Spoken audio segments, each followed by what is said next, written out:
Hello student, धन Prakash Verma, commerce lecturer, लाला जगदीश प्रसाद सरस्वती विद्या मंदिर inter college Muzaffarnagar से।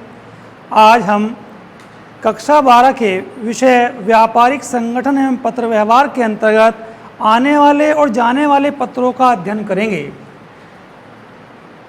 आने वाले और जाने वाले पत्रों का अध्ययन करने से पूर्व हम ये जानना चाहते हैं कि पत्र क्या होता है। दो व्यक्तियों के बीच लिखित संदेश को एक दूसरे के पास पहुंचाना का जो माध्यम होता है वो पत्र होता है। व्यापार में एक व्यापारी दूसरे व्यापारी के पास लिखित संदेश पहुंचाता है तो वह व्यापारिक पत्र कहलाता है। एक विद्वान ने कहा है कि यदि कार्यालय व्यवसाय का मस्तिष्क है तो पत्र व्यवहार व्यापार की आत्मा है। इस दृष्टिकोण से व्यापार की सफलता बहुत कुछ पत्र व्यवहार की विभाग कुशलता पर निर्भर करती है। कुशल पत्र व्यवहार द्वारा ही ग्राहकों को बनाए रखने के साथ साथ नए ग्राहक बनाकर व्यवसाय का विकास और विस्तार किया जा सकता है। पत्र व्यवहार विभाग में पत्रों की क्रियाविधि को हम दो भागों में बांट सकते हैं, जिसमें पहला है आने वाले पत्र और जाने वाले पत्र। तो प्रथम आने वाले पत्रों का अध्ययन हम करते हैं। आने वाले पत्रों का अर्थ क्या है? आने वाले पत्रों से आशय उन पत्रों से है जो पत्र कार्यालय में बाहर से आते हैं। ऐसे पत्र स्थानीय या अन्य शहर से अथवा अन्य किसी देश से भी आ सकते हैं। ये पत्र किसी विषय की पूछताछ करने के लिए, माल का आदेश देने के लिए या हमारे द्वारा भेजे गए पत्रों के उत्तर में आ सकते हैं। आने वाले पत्रों के संबंध में व्यापारिक कार्यालय में जो क्रियाविधि अपनाई जाती है हम उसका अध्ययन करेंगे। इस क्रियाविधि को हमने 7 चरणों में डिवाइड किया है, जिसमें सबसे पहला है पत्रों की प्राप्ति। व्यापारिक कार्यालय में जो हम पत्र प्राप्त करते हैं वो 3 तरह से प्राप्त कर सकते हैं। नंबर 1 चपरासी के द्वारा, नंबर 2 डाक द्वारा और नंबर 3 फैक्स मशीन या इंटरनेट के द्वारा। चपरासी द्वारा जो पत्र प्राप्त किए जाते हैं वो सामान्यतः स्थानीय पत्र होते हैं जो उसी शहर से प्राप्त होते हैं। दूसरे कार्यालय से वहाँ का चपरासी पत्र लेकर के आता है और हमारे कार्यालय को वो सौंप देता है। दूसरी विधि है डाक द्वारा। पत्रों को प्राप्त करने की दूसरी विधि है डाक द्वारा पत्र प्राप्त करना। व्यापारिक कार्यालय में जब पत्र प्राप्त होते हैं तो उसका विधि दूसरी क्या है? डाक द्वारा। डाक द्वारा पत्र प्राप्त करने की भी 2 विधियाँ हैं। नंबर 1 डाकिये के द्वारा और नंबर 2 चपरासी के द्वारा। डाकिये द्वारा पत्र प्राप्त करने में जब डाकिया पत्र हमारे पास लेकर के आता है तो कई बार पत्र हमारे पास लेट पहुंचता है। कई बार ऐसा होता है कि पत्र पहुंचने में देरी होने के कारण जो महत्वपूर्ण जानकारी है वो हमें समय से नहीं मिल पाती। डाकिया पत्र को लेकर के आता है तो ऐसा तो नहीं कि सबसे पहले वो हमारे पास ही आएगा। वो पत्र को बांटते बांटते हमारे पास तक पहुंचता है तो कई बार पत्र लेट हो जाता है। कुछ कंडीशन ऐसी आती हैं कि पत्र रास्ते में खो भी सकते हैं। कई बार तो देखने में ये आता है कि पत्र समय से पहुंचता ही नहीं है और हमारे पास शिकायतें आनी शुरू हो जाती हैं। तो इन दोषों को दूर करने के लिए डाक विभाग ने एक नई व्यवस्था शुरू की है चपरासी के माध्यम से। डाक विभाग हमें 2 सुविधाएं देता है। पोस्ट बैग और पोस्ट बॉक्स 2 सुविधाएं प्रदान करता है। डाक विभाग के द्वारा 2 सुविधाएं दी जाती हैं। नंबर 1 पोस्ट बैग और number 2 post box. Post bag क्या है? डाक विभाग के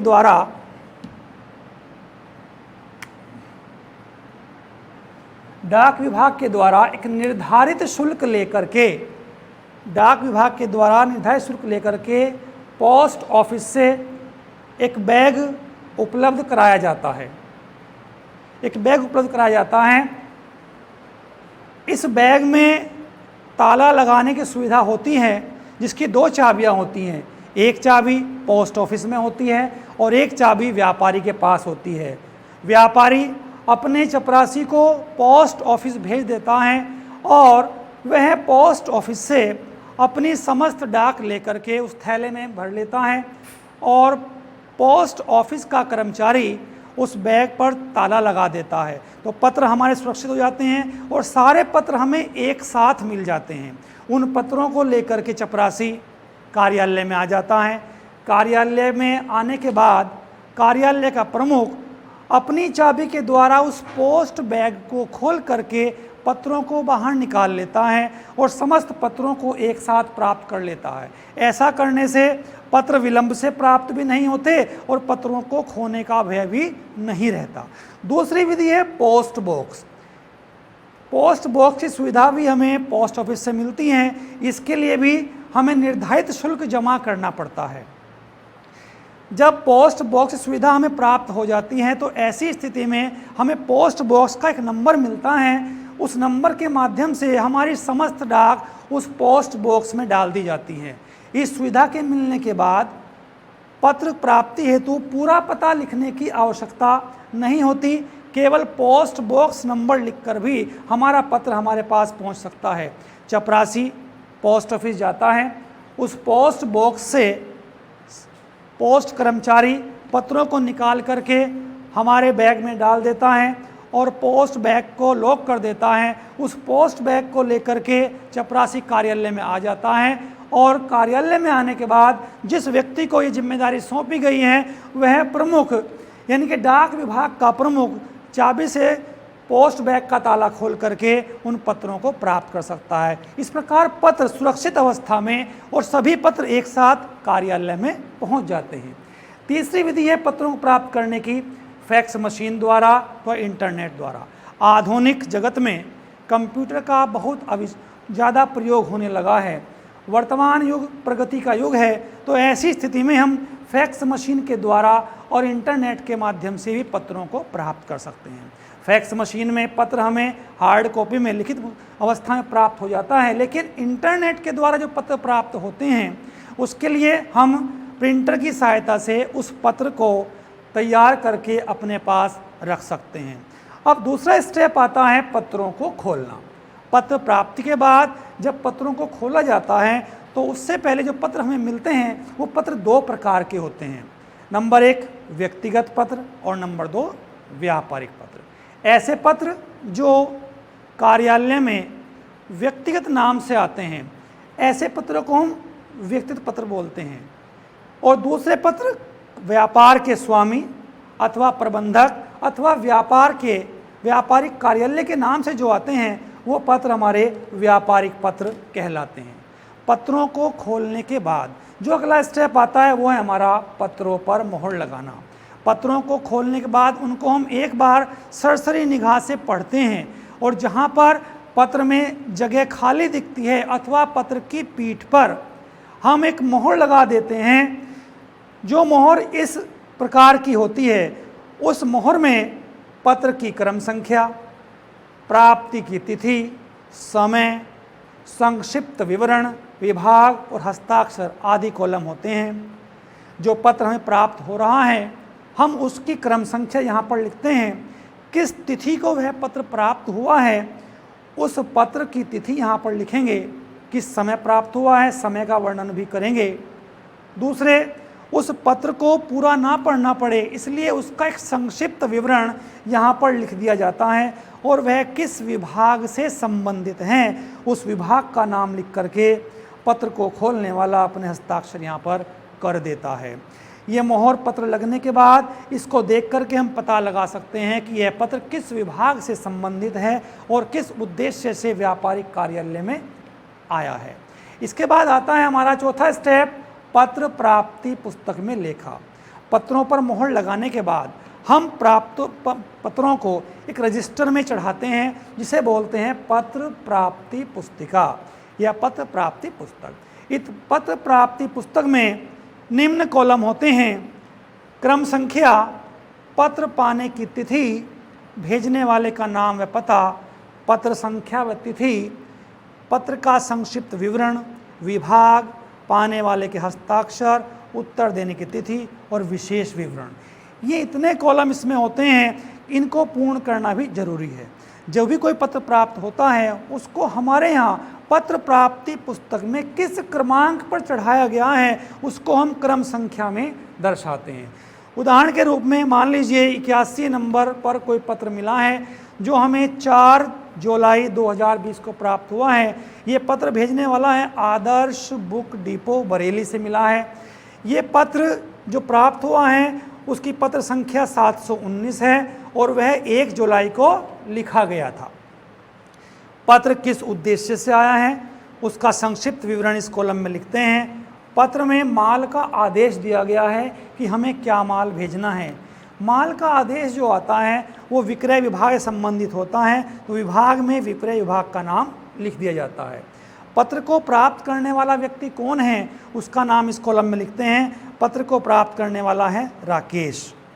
इस पत्र के उत्तर हमने कब दिया, उसके उत्तर देने की तिथि इस कॉलम में लिखते हैं। तो वो तिथि क्या है, 6 जुलाई। 6 जुलाई को हमने पत्र का उत्तर दिया। अगला कॉलम हमारा आता है विशेष विवरण। विशेष विवरण में यह लिखा जाता है कि हमने इस पत्र के लिए क्या विशेष कार्य किया, क्या हमने अपने उत्तरदायित्व का निर्वहन किया। तो वो क्या है, हमारा माल भेजा गया, हमने यहाँ पर नोट किया। अर्थात हमने जो माल का आदेश मिला था वह माल हमने उस पार्टी को भेज दिया है जो माल हमें प्राप्त हुआ था। इसी का दूसरा उदाहरण लेते हैं। 82 नंबर क्रमांक पर हमें पत्र मिला है जो 5 जुलाई को मिला और पत्र भेजने वाली फर्म कौन सी है, रामा बुक डिपो रामपुर। ये रामपुर से पत्र प्राप्त हुआ है हमें। इस पत्र की संख्या 874 है जो 3 जुलाई 2020 को लिखा गया था। पत्र किस उद्देश्य से लिखा गया, पत्र का उद्देश्य है पूछताछ करना। इन्होंने किसी विषय में पूछताछ की है, हो सकता है किसी वस्तु का भाव पूछा हो सकता है कुछ अन्य पूछताछ की हो, माल के संबंध में पूछताछ की हो, या इन्होंने जो ड्राफ्ट भिजवाया था उसकी पूछताछ की हो। तो अनेक ऐसी बातें हो सकती हैं जिनके विषय में ये पूछताछ कर सकते हैं। ये पूछताछ विभाग को प्रेषित करना होता है, तो उस विभाग का नाम पूछताछ विभाग यहाँ पर दर्शा देंगे। और वहाँ पर किसको हमने पत्र दिया है, वो दिया है दिनेश नाम के व्यक्ति को, तो उनका नाम यहाँ पर हम लिखवा देते हैं, साइन यहाँ हो जाते हैं। उन्होंने इस पत्र का उत्तर दिया 7 जुलाई को और विशेष विवरण में लिखा है उत्तर दिया गया। तो जब वो अपने उत्तरदायित्व का पूर्ण निर्वहन कर देते हैं, कार्य पूर्ण हो जाता है, तो विशेष विवरण में उस बात को दर्शा दिया जाता है। पत्र प्राप्ति पुस्तक में पत्र प्राप्त होने का पूरा ब्यौरा लिखा होता है। इस पत्र प्राप्ति पुस्तक को रखने के अनेक लाभ हैं। फर्म को इसके अनेक लाभ होते हैं। उन लाभों को हम समझेंगे। जैसे नंबर 1, पत्रों की सुरक्षा। इस पुस्तक में पत्र को पूरा विवरण लिखने के बाद पत्र सुरक्षित हो जाते हैं। पत्रों की पूरी जानकारी वहाँ मिल जाती है। पत्रों को हम सुरक्षित रख सकते हैं। नंबर 2 है समय व श्रम की बचत। समय व श्रम कैसे बचत होती है, पत्र का पूरा विवरण संक्षिप्त रूप में इस पुस्तक में लिखा होने के कारण हम पत्र को दोबारा अगर न भी पढ़ें तो भी हमें पत्र की पूरी जानकारी मिल जाती है। इसलिए हमारा समय बचता है और पत्र को नहीं पढ़ना पड़ता, तो हमारे श्रम की भी बचत होती है। अतः इस पुस्तक को रखने से समय व श्रम दोनों की बचत होती है। तीसरा लाभ है पत्रों का संक्षिप्त विवरण उपलब्ध होना। यदि हमें किसी पत्र के बारे में जानकारी लेनी हो तो पत्र को पूरा पढ़ना पड़ेगा, परंतु अगर हमने इस पुस्तक को रखा हुआ है और इसमें नियमबद्ध तरीके से पत्र की पूरी जानकारी रखी हुई है, तो पत्र का पूरा विवरण हमें यहीं से संक्षिप्त रूप में प्राप्त हो जाता है। ये इस पुस्तक का लाभ है। नंबर 4, पत्र के खोने का भय नहीं। वैसे तो पत्र को संभाल कर कार्यालय में रखा जाता है और पत्र ये कार्यालय का दायित्व भी है, कर्तव्य भी है कि वह पत्र को संभाल कर रखे, लेकिन किसी कारणवश यदि पत्र खो जाता है तो इसमें घबराने वाली कोई बात नहीं है, क्योंकि उस पत्र से संबंधित संपूर्ण विवरण इस पुस्तिका में दर्ज हो जाता है और हम उस पत्र से संबंधित सारी जानकारी इस पुस्तक से प्राप्त कर सकते हैं। अगला हमारा आता है उत्तरदायित्व का निर्धारण। जिन कर्मचारियों को, जिन अधिकारियों के विभाग से संबंधित ये पत्र होता है, उन्हें समय रहते अपने उत्तरदायित्व का निर्वहन करना पड़ता है। क्योंकि यहाँ पर एक कॉलम होता है जिसमें विभाग का नाम और उत्तर देने की तिथि दर्ज रहती है। ये पत्र कब आपको प्राप्त हुआ, इसका उत्तर कब आप दे रहे हैं। यदि आप इसका उत्तर देर से देंगे तो आपसे पूछताछ की जाएगी। इसलिए उत्तरदायित्व का समय से वो निर्वहन करते हैं और पत्रों का उत्तर ठीक समय पर देते हैं, ताकि जिसने पत्र भेजा था उसे भी संतुष्टि हो सके कि मेरे पत्र का उत्तर मुझे समय पर मिल गया है। इसके बाद हमारा अगला पॉइंट है कर्मचारियों की कार्य क्षमता में वृद्धि। संबंधित विभाग के कर्मचारी भी अपने कार्य को ठीक प्रकार से करते हैं, क्योंकि इसमें प्रत्येक बात जो भी वो कार्य कर रहे हैं उसका समय समय पर यहाँ पर कार्यान्वयन जो किया है उन्होंने उसको लिखा जाता है कि उन्होंने संबंधित पत्र के उत्तर में क्या कार्य किया। तो कर्मचारी अपनी कार्य को, क्षमता को बढ़ा सकते हैं, प्रत्येक विषय के बारे में वो जानकारी ले सकते हैं, वो लापरवाही को छोड़ सकते हैं। यदि वो लापरवाही कर रहे हैं तो इस पुस्तक के माध्यम से पता चल जाता है कि कर्मचारी ने अपने कार्य को समय रहते किया है अथवा नहीं किया है। नंबर नेक्स्ट है हमारा कर्मचारियों पर नियंत्रण। वैसे तो अधिकांश कार्यालय में सभी कर्मचारी अपने कार्य को पूर्ण रूप से निष्ठा के साथ करते हैं, परंतु हो जाता है कभी कभी किसी कारण से किसी कर्मचारी ने अपने कार्य को सही ढंग से न किया हो।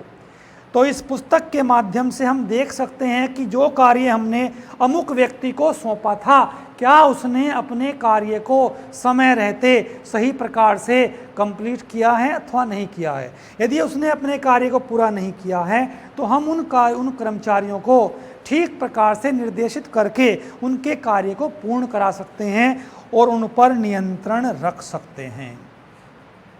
आगे आता है आपका नेक्स्ट पॉइंट, ग्राहकों की संतुष्टि।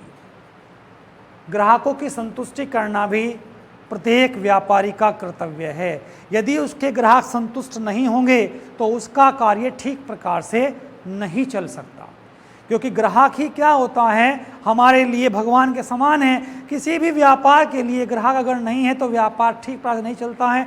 वो ग्राहक को संतुष्टि नहीं है तो कार्य हमारा ठीक प्रकार से नहीं सकता। तो ग्राहकों की संतुष्टि भी एक महत्वपूर्ण कार्य है। हम इस पुस्तक के माध्यम से उसको बता सकते हैं कि हमने आपके द्वारा जो पत्र प्राप्त किया था उसके संबंध में क्या कार्यवाही की और कब की गई है और कितनी कार्यवाही हुई है, क्या शेष हैं, उसके बारे में पूरी जानकारी हम ग्राहक को दे सकते हैं और ग्राहक को संतुष्ट कर सकते हैं। नेक्स्ट आपका आता है पत्र प्राप्ति का प्रमाण। किसी व्यक्ति ने, किसी व्यापारी ने हमारे पास पत्र भेजा है तो हमारे पास उसका पूर्ण प्रमाण होता है, क्योंकि उसका पूर्ण विवरण इस पत्र प्राप्ति पुस्तक में लिखा होता है कि आपने पत्र भेजा है, किस उद्देश्य से भेजा है, कब वो हमें प्राप्त हुआ था, किस विभाग का है और किस व्यक्ति ने प्राप्त किया, क्या उसने कार्यवाही की, उसके ऊपर वो पूरा विवरण इसमें होता है। तो हम उसे पत्र प्राप्ति का पूरा प्रमाण दे सकते हैं। न्यायालय में भी कभी आवश्यकता पड़ती है तो हम इसको वहाँ पर भी प्रस्तुत कर सकते हैं। नंबर नेक्स्ट है फाइलिंग में सुविधा। बड़े व्यापारिक कार्यालयों में ढेर सारे पत्र आते हैं, उनको अलग अलग विभाग के माध्यम से छांट करके हम इसमें दर्ज भी करते हैं। तो उन्हीं विभागों के माध्यम से हम उनको फाइलिंग कर सकते हैं, रख सकते हैं और कभी आवश्यकता पड़ती है तो उसी फाइल से उस पत्र को दोबारा से ढूंढ भी सकते हैं। तो पत्र प्राप्ति पुस्तक में लेखा करने के उपरांत जो हमारा अगला चरण आता है, पत्रों को संबंधित विभाग में भेजना। पत्रों को संबंधित विभाग में भेजना यानी कि पत्र अगर विक्रय विभाग से संबंधित है तो उसे विक्रय विभाग में भेजते हैं, पत्र पूछताछ विभाग से संबंधित है तो पूछताछ विभाग में भेजते हैं, पत्र रोकड़ विभाग से संबंधित है तो रोकड़ विभाग में भेजते हैं। जिस विभाग से भी पत्र संबंधित होता है हम उसी विभाग के अधिकारी को वो पत्र भेज देते हैं। पत्र विभाग में भेजने के बाद उस विभाग के जो अधिकारी हैं उनके हस्ताक्षर इस पत्र प्राप्ति पुस्तक में करा लिए जाते हैं। जैसे आप यहाँ देख रहे हैं कि पाने वाले के हस्ताक्षर राकेश दिनेश, तो संबंधित विभाग के अधिकारी के यहाँ साइन हो जाते हैं। विभाग में भेजने के बाद संपूर्ण कार्यवाही की जिम्मेदारी उस विभाग के अधिकारी पर आ जाती है कि वह उसके संबंध में क्या कार्यवाही करेगा। विभाग का अधिकारी उस पत्र को प्राप्त करने के बाद जो उस पत्र पर मोहर लगी होती है, उस पत्र मोहर को देख करके उसका संक्षिप्त विवरण पढ़ लेता है और उसके संबंधित विभाग में जहां कार्यवाही होनी है उस कार्यवाही करने हेतु अगले चरण यानी विभागीय कार्यवाही के लिए भेज देता है। विभागीय कार्यवाही यानी कि अगर माल मंगाने का आदेश आया है तो माल भिजवाना है, पूछताछ के लिए पत्र आया है तो पूछताछ भेजना है, सूची पत्र मंगाया गया है सूची पत्र भेजना है, ड्राफ्ट भिजवाया गया है तो उसे प्राप्ति की रसीद भेजनी है। जो भी कार्यवाही करनी हो उस विभाग में उस कार्यवाही को करने के लिए उस संबंधित विभाग को वह पत्र भेज दिया जाता है। इसके बाद जब कार्यवाही कंप्लीट हो जाती है, पूरी हो जाती है, तो उस पत्र को फाइल कर दिया जाता है, यानी फाइल में रख दिया जाता है ताकि भविष्य में कभी भी आवश्यकता पड़े संदर्भ हेतु हम उस पत्र को फाइल से निकाल करके पत्र का प्रयोग कर सकें और उस पत्र को प्राप्त कर सकें। ये एक चरण से लेकर 7 चरणों में आने वाले पत्रों की कार्यविधि पूर्ण होती है। मैं आशा करता हूँ कि ये जो कार्यविधि है वो आपको समझ में आई होगी। धन्यवाद।